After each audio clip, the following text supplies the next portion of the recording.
Hi guys! Kumusta mga 55 years old? Ingat-ingat na, hindi kagaya ng bata ka pa. Ngayon, may edad ka na.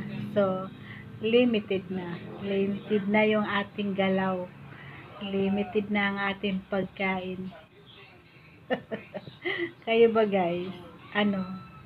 Sige pa rin. At higit sa lahat, limited na rin ang ating mga gala, ang ating mga kilos, dahil tayo ay may maintenance na. Kaya kayo guys, limited na lahat. Huwag sige-sige. Hindi na tayo pabata. Ha?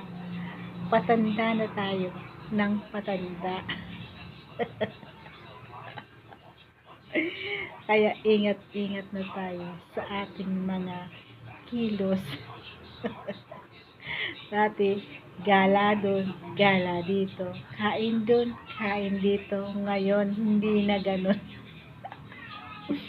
Dati, sayaw dito, sayaw doon. Rampa dito, rampa doon.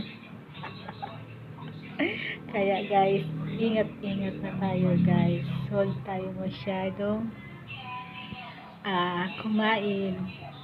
Guys, ang dami na natin gamot. Kayo guys, hindi kayo nagpapatingin, pero matataas na yan. Kaya ingatan nyo na yung mga kinakain nyo. Huwag sige-sige.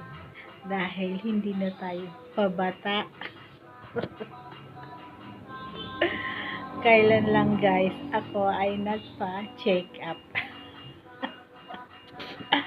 Ang dami ko guys, gamot. Sobrang dami ng gamot ko guys. Pero, tapos ang binigay pa guys, ang tataas. Kaya ang ginawa ko guys, ay binabaan ko at baka masyado na akong magrugi sa mga gamot.